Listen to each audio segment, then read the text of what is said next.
las industrias más tradicionales están un poco confundidas y pensaría yo que un poco atemorizadas con lo que viene pasando con ese boom de la inteligencia artificial. El que use ChatGPT a diario, pues que levante la mano.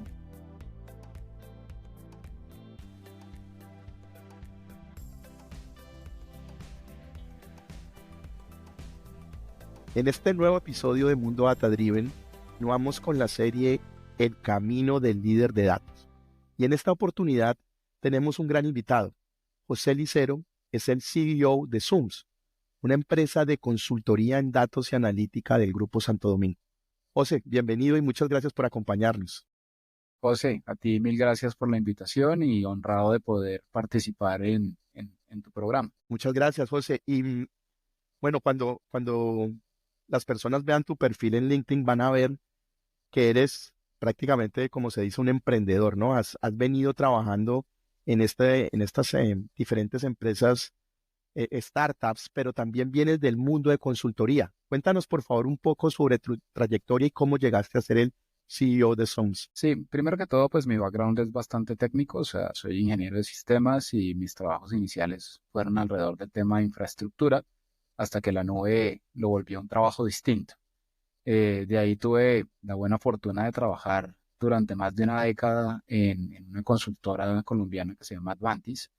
En esa consultora, pues pude salirme un poco del libreto del perfil técnico, explorar un poco más la conversación desde la necesidad de negocio, y de ahí se fue incubando un poco esta idea de ir persiguiendo sueños más de emprendimiento y alejarme un poquito de de la consultoría. Cerrando esta etapa de mi vida, pues entré a ser parte del equipo de Puntos Leal, que pues estaba en su momento arrancando su proyecto y plataforma. Ahí los estuve acompañando durante 3 años largos, donde logramos construir un emprendimiento bastante sólido que ya tiene presencia en varios países. Y salió la oportunidad de apoyar al Grupo Santo Domingo con este emprendimiento que está motivado por el mundo de los datos y me pareció pues una gran oportunidad y que decidí aceptar. Muy bien. Y específicamente en Zoom, ¿qué están haciendo ustedes? Cuéntanos qué ofrecen, cómo trabajan con las empresas y cuál ha sido esa experiencia ayudando a las empresas a ser cada vez más data-driven. Sí, es interesante, José. Digamos que Zoom se creó con un foco exclusivo a atender las necesidades de analítica del Grupo Santo Domingo. Y en ese proceso, buscando cómo, digamos, fortalecer y madurar las capacidades de data del portafolio de empresas del grupo, pues terminamos orgánicamente atendiendo empresas fuera del grupo. Esto se logró dado que fuimos construyendo unas relaciones sólidas, fuimos generando y ejecutando iniciativas de analítica con diferentes empresas que resonaron en la región. Nos contactaron, logramos acordar con el grupo esa mecánica de trabajo fuera del grupo y finalmente pues terminamos consolidando y expandiendo un portafolio de servicios ya generalizado para la industria. Muy bien. En ese trabajo, y quisiera un poco ahondar en ese punto, que están haciendo ustedes con diferentes empresas. Los que hemos estado en temas de consultoría, nos enfrentamos día a día en cómo demostrar el valor de las iniciativas de datos y analítica, ¿no? Eso, y quisiera empezar por ahí. Porque generalmente las empresas tienen unas grandes expectativas de lo que se puede lograr con la inteligencia artificial, con la analítica, con los datos. Sin embargo, yo te diría que en el 60-80% de los casos es difícil demostrar el retorno en la inversión de estos proyectos. Y hay muchas razones, ¿no? Hay diversas razones. Algunas son el nivel de madurez que tiene la organización, la calidad de los datos que tiene esa organización, la disposición o claridad de cuáles son los objetivos que persiguen. Entonces, un poco desde tu perspectiva, no, me gustaría que nos contaras cuáles son esos desafíos que ustedes han encontrado en las diferentes empresas e industrias con las que están trabajando al desarrollar estos proyectos donde no necesariamente el retorno a la inversión está garantizado y como mencionaba, pues depende en muchos casos de diversos factores. ¿Cuál ha sido la experiencia de ustedes al trabajar con las empresas en este entorno? Sí, o sea, tu pregunta contiene la respuesta dentro de la misma pregunta y es esa expectativa de retorno. que tienen las empresas con cualquier proyecto que sea de innovación o con un componente técnico grande. Un poco la mentalidad y la dinámica es que no se autoriza se habilita un presupuesto para ejecutar una iniciativa si no se tiene claridad de cuál es el retorno. Te doy X, pero me devuelves 2X, 3X, X al cuadrado.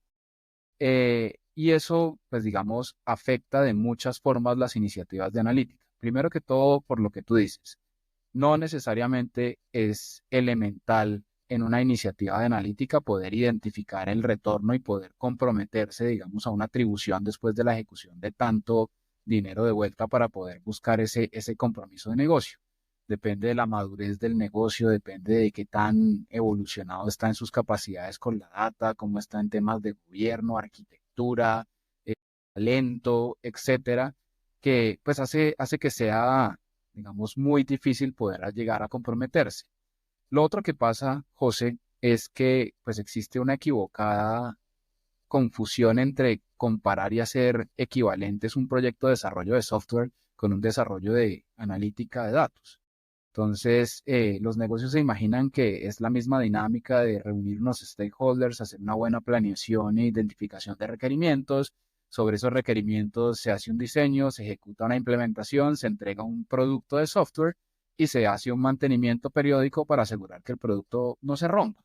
Pero en términos generales, pues ese producto tiene una experiencia de usuario definida y entrega unos resultados predecibles. El mundo de la analítica es un poco más investigativo y, como dicen por ahí los americanos, de discovery. Entonces, la mejor analogía que tengo para esto es una mina. Y me sirve porque todos dicen que están sentados en una mina de oro cuando hablan de su data. Pero en últimas, o sea, si uno supiera exactamente dónde están todas las pepitas, vetas de oro dentro de una mina, pues tú haces la inversión más absolutamente costo eficiente posible para ir directo a sacar ese valor y justificar todo el esfuerzo que estás poniendo. Pero así no funciona el mundo de la minería. En el mundo de la minería hay que explorar. Entonces tienes que tener la maquinaria, gente, los procesos, tienes que tener toda la infraestructura para poder ejecutar esa tarea. Y si estás de buenas, puedes conseguir rápidamente mucho valor y eso genera más motivación y le metes más capacidad porque sabes que se está compensando el ejercicio, pero a veces toma un poco de tiempo llegar a demostrar que se está obteniendo ese valor. Y particularmente en las empresas que no están como en ese nivel tan avanzado para llegar a responder ese punto específico que me dices de inteligencia artificial, donde toca hacer primero temas estructurales, entonces evolucionar las capacidades de gobierno, tener una arquitectura de datos con unos mínimos de robustez para poder contar con datos oportunos y confiables, pues esas capacidades no traen un valor explícito al negocio, o sea, tener la posibilidad de poder juntar data y asegurar que tiene valor no genera un valor explícito per se, pero sí genera valor, porque claramente estás tomando mejores decisiones, estás asegurando que tus procesos operacionales funcionen de una manera más idónea, solo que es difícil poder cuantificar directa e indiscutiblemente ese valor que se está generando.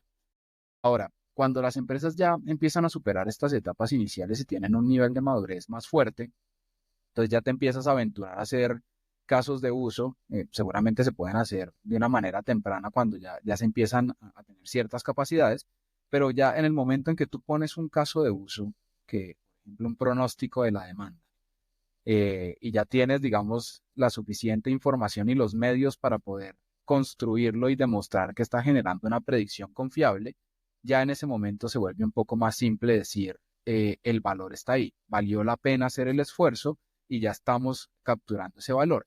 Y por supuesto, digamos, la inteligencia artificial, que si bien está muy de moda en los tiempos recientes, existe hace muchos años. El machine learning, el deep learning ya tienen años, digamos, en los que se vienen madurando y ejecutando.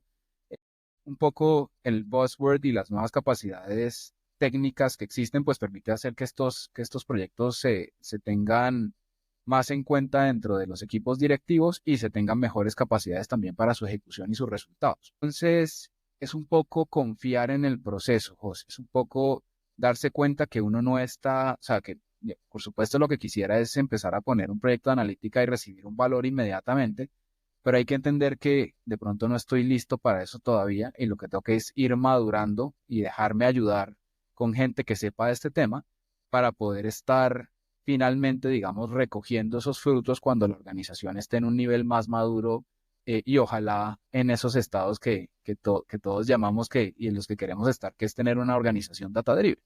Como tú lo cuentas, José, mira que ahora que lo pienso, y pareció muy interesante lo que compartiste, poniéndome en el papel de quien está llevando los servicios de consultoría de datos a una empresa o en el líder ¿no? de las organizaciones, es similar, y tú que vienes del mundo del emprendimiento seguramente conoces muy bien esto, es similar a estar haciendo un pitch de venta sobre un emprendimiento, ¿no? Casi que uno está poniendo ahí, oiga, un plan de negocios, aquí hay una posibilidad de generar valor con esto, pero no puedes dar por sentado que eso es así, ¿no? Entonces te toca vender la idea, te toca casi que armar un plan de negocios, cuáles son los beneficios y quien te está comprando, que es la empresa, que es alguien en alguna función de negocio, alguien en marketing, alguien en recursos humanos o el presidente de la compañía, ¿no? Compra esa idea, decide invertir, pero debería entender que hay un riesgo asociado de que al final, como tú lo dices, en una mina, pues no aparezca nada porque por ahí no es y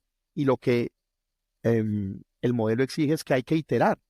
Muchas Ujú. veces hay que iterar y volver a buscar por otro lado sobre la misma función o en otro lugar, porque igual que en las minas, ¿no? Uno tiene estudios que le indican que en ese territorio puede haber lo que uno esté buscando, pero al final puede darse cuenta que no y hay que iterar y moverse.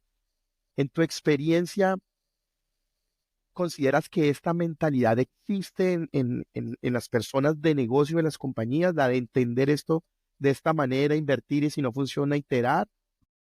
Digamos que la respuesta es un sí, dado que pues Sums tiene buen trabajo, afortunadamente que existen estos perfiles en los negocios que saben que esta dinámica es así, la hemos ejecutado con ellos y hemos logrado, digamos, generar esa confianza y conseguir ese valor esperado.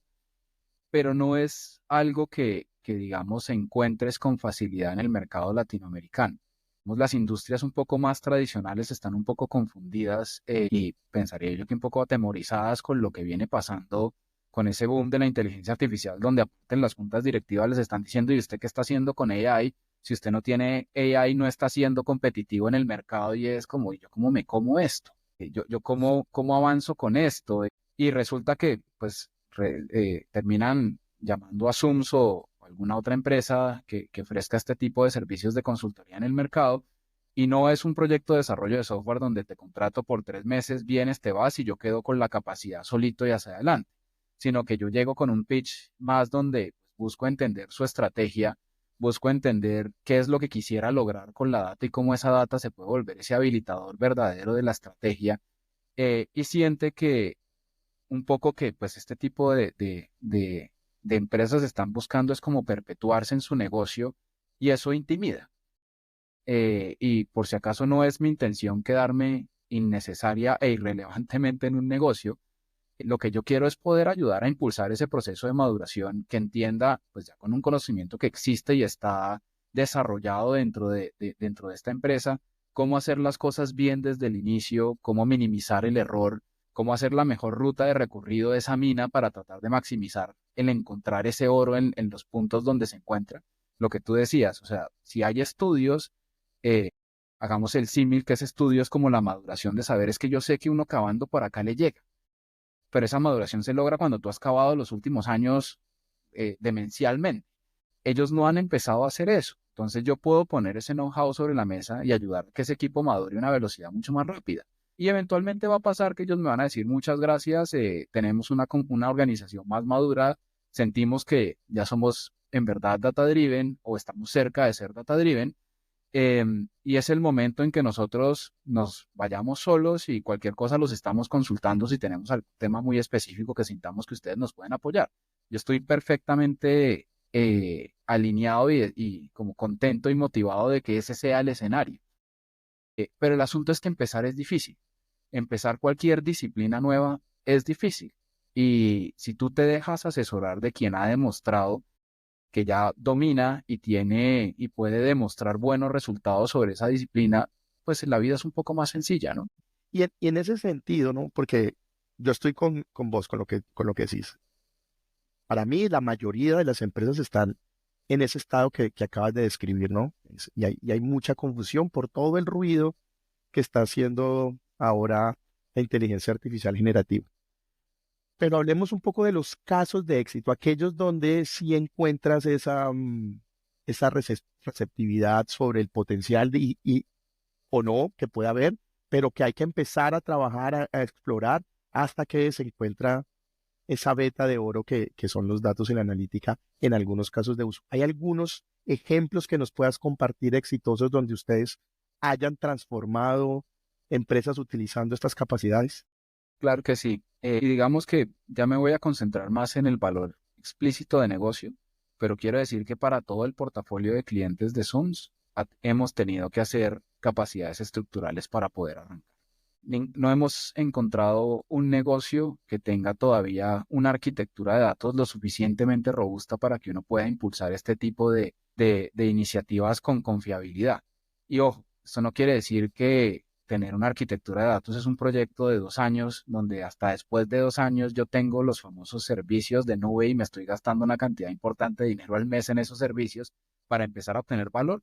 Que se trata de poder realmente entender qué es lo que se tiene que hacer para poder tener datos confiables en el negocio y hacer algo que sea evolucionable en el tiempo y que no implique, digamos, esas reconstrucciones que tanta frustración generan en el mundo de la tecnología. Dicho eso, una empresa del sector retail que empezó con nosotros con lo que se llama un data assessment y fue simplemente entender dónde estaban parados con la data hoy en día, qué capacidades de gobierno tenían, qué tan confiable era la información que estaban centralizando, por qué no podían tener más detalle de la información, porque estaban llegando a niveles más agregados si ellos podían tener, digamos, un nivel mucho más específico de la data y qué implicaba hacer todo esto. Con eso hicimos un plan que alternaba entre casos de usos y la maduración, digamos, del gobierno y de la arquitectura de datos. Ya hoy en día, pues ya tienen un pronóstico de la demanda que funciona, digamos, con un modelo implementado a la medida por parte de Sums, que les permite a cada una de sus tiendas hacer una solicitud de producto que en últimas llega a pegarle a esas metas estratégicas fundamentales de un retail, ¿no? Como pues tener el mejor inventario y reducir el stockout, que pues el stockout es no tener el producto disponible cuando la gente lo está necesitando para comprar, que se traduce pues en una venta perdida por no tener ese producto en el inventario. Y con ese modelo de pronóstico de la demanda logramos, digamos, reducir el stockout de una forma significativa y este negocio pues está generando miles de millones en reducción de venta perdida al año. Entonces, se vuelve mucho más fácil creer en el modelo una vez empieza uno a encontrar este tipo de situaciones. Pero no fue la primera jugada, José. O sea, no fue que dijéramos hay que hacer un pronóstico de la demanda y voilà, un par de meses después teníamos esto. Tocó generar unas capacidades iniciales. Ellos creyeron en que ese era el proceso adecuado, era el camino correcto.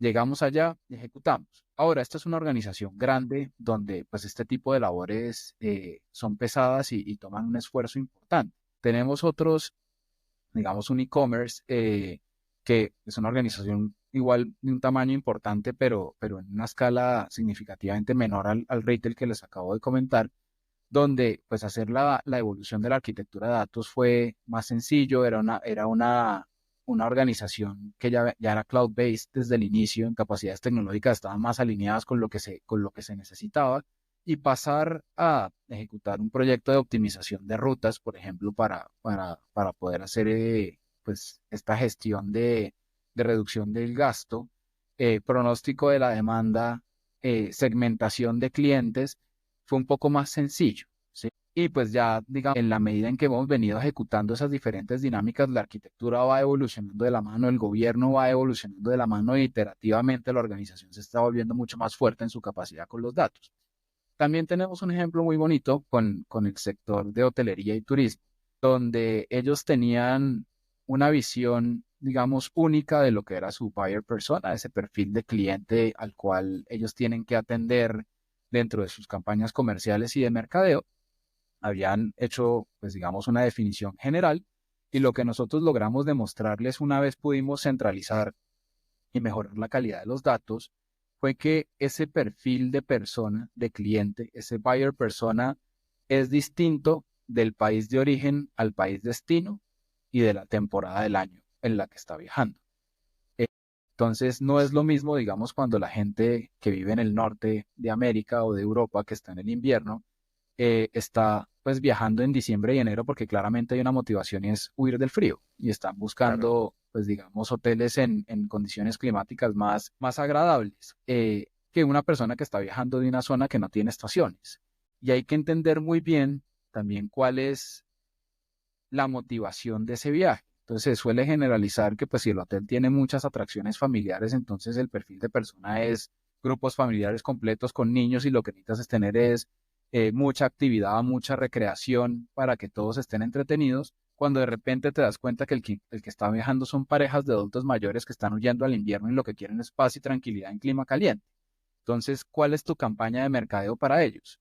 La misma foto de tu super piscina en tu hotel llena de mucha actividad y vida, o más bien un hotel plácido donde van a poder ir a tener unas vacaciones tranquilas, olvidarse un poco del invierno y volver recargados a su país. Entonces, con este tipo de iniciativa logramos darle pues este nivel de segmentación de negocio más profundo a este negocio que les permitió tener pues unas campañas de mercadeo con un nivel de atribución mucho más exitoso.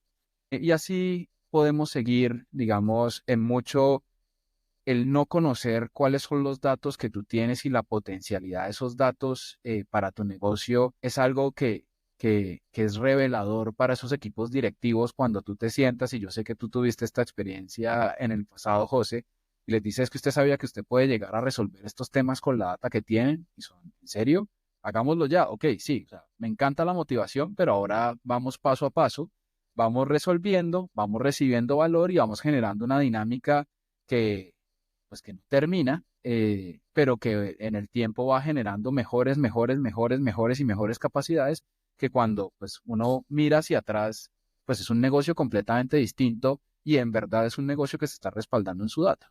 Muy buenos los ejemplos, José, porque uno, cuando los vas contando, empieza a visualizar, oiga, en ese caso queda clarísimo que encontraron las betas, ¿sí? Ujú. Y puedes demostrarlo.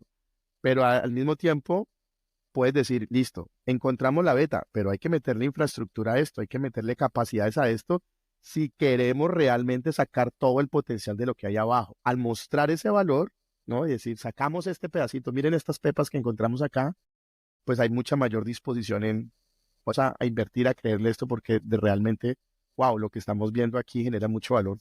O vámonos ahora un poco a otro tipo de reto que sé que debes haber experimentado en todo este tiempo de trabajar con las empresas en estos temas, y es el talento.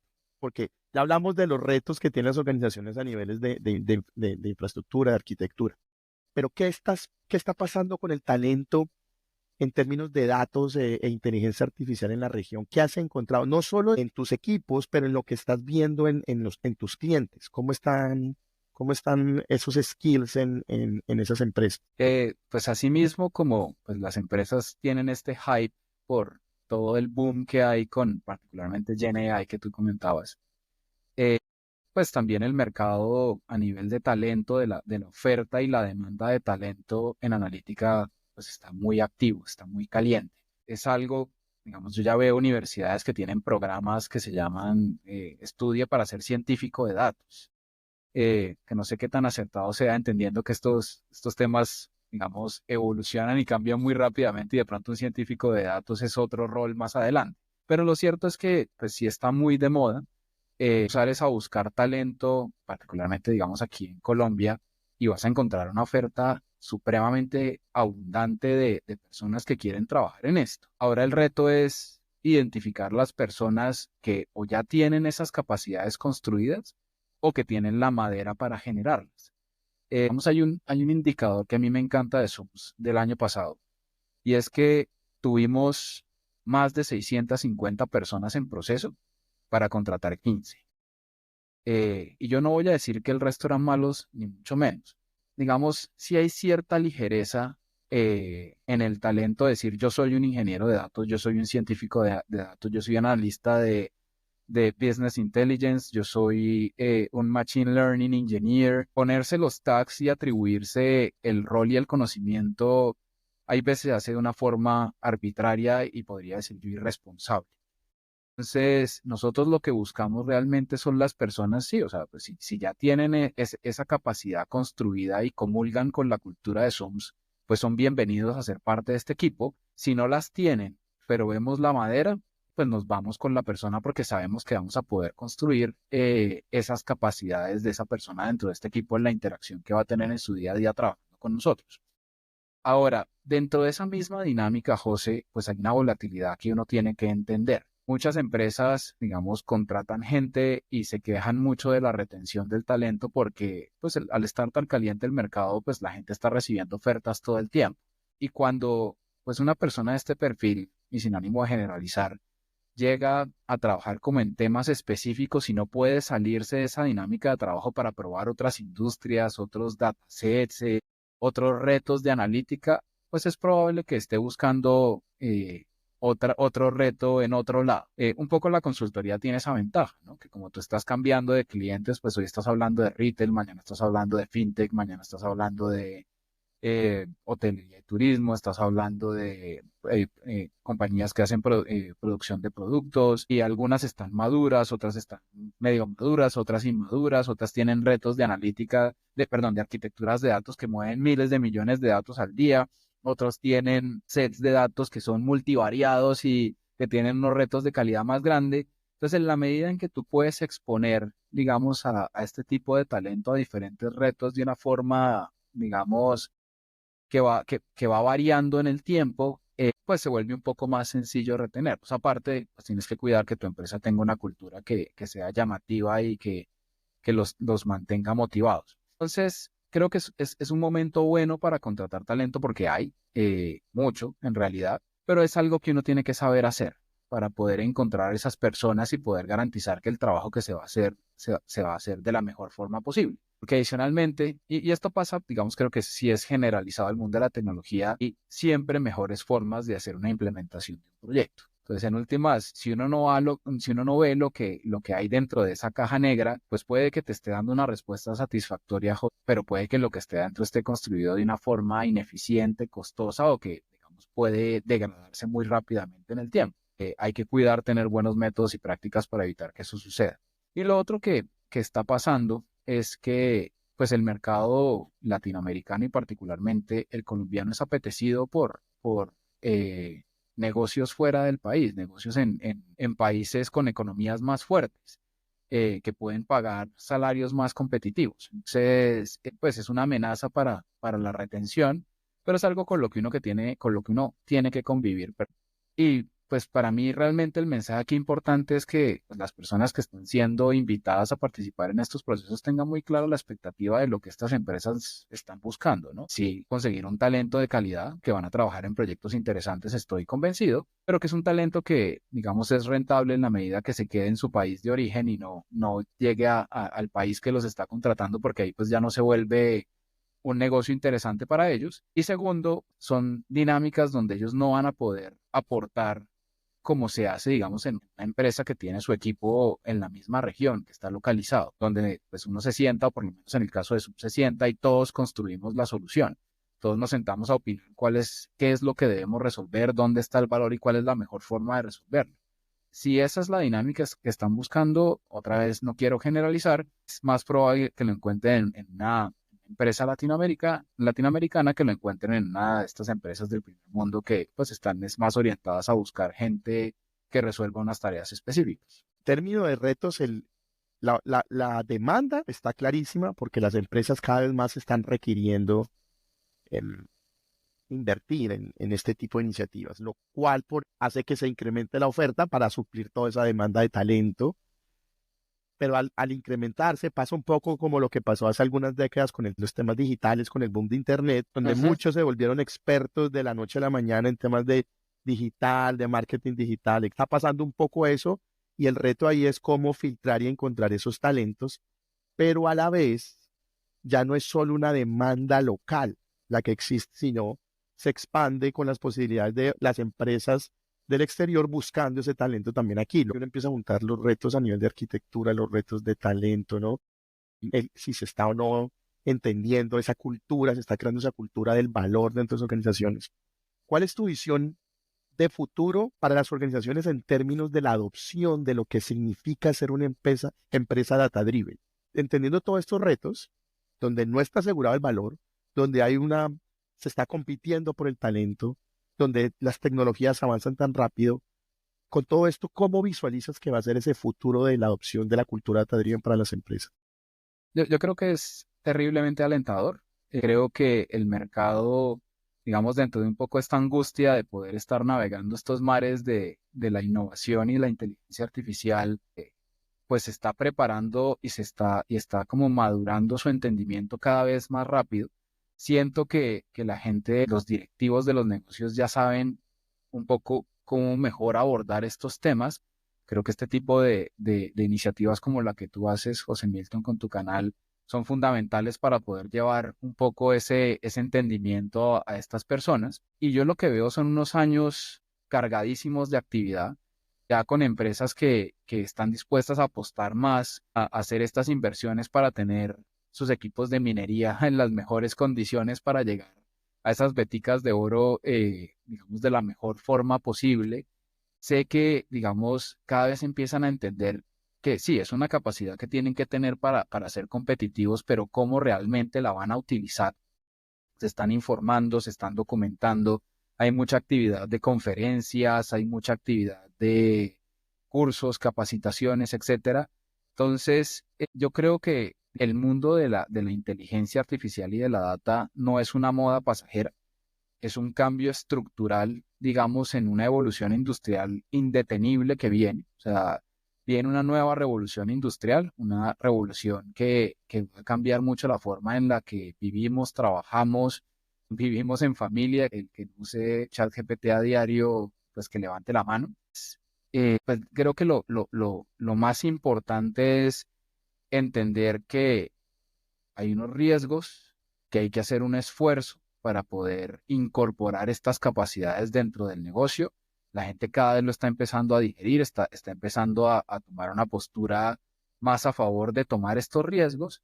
Y como te digo, yo creo que lo que viene a nivel Latinoamérica hacia adelante es un crecimiento en la inversión en este tipo de iniciativas, donde pues va a haber mucho más trabajo para temas de analítica, donde los roles de analítica se van a formalizar y a extender al interior de las mismas organizaciones. Y hacia adelante, pues de nuevo esto no va a ser un tema de innovación en las empresas, sino va a ser casi una capacidad intrínseca, que tienen que mantener sí o sí dentro de cada uno de los negocios. Que, digamos, la inteligencia artificial o la capacidad de entender los datos no es la revolución industrial, es la estructura que le permite a uno hacer esa revolución industrial, esa transformación del negocio, esa capacidad de poder hacer un negocio que se adapte a las nuevas dinámicas y a lo que el mercado está pidiendo. Entonces, creo que es un gran momento para estar vivo y es un gran momento para estar al frente de una organización que pues tiene el talento, que ha logrado madurar en estos años la forma de hacer este trabajo y que pues tiene todas las ganas de ayudarle a la industria latinoamericana a que adopte esta capacidad. Me encanta cada vez que nuestros invitados nos dejan esos mensajes optimistas sobre el futuro de nuestra función, ¿no? De los temas de datos y analítica y todos, como tú lo has dicho, están en esa visión de que lo único que va a pasar con los temas, con estos temas es que van a seguir creciendo y las empresas van a seguir adoptándolos. Completamente alineado con lo que tú nos compartes, José. Nuevamente, muchísimas gracias, José. Ha sido un capítulo muy, muy interesante, muchos aprendizajes y Mundo Data Driven, como siempre, las puertas abiertas si quieres volver por acá y compartirnos cosas nuevas. A ti, José, gracias por la invitación y la oportunidad de contarles un poco esta experiencia y pues atento a una siguiente. Está muy bien, gracias. Cuídate.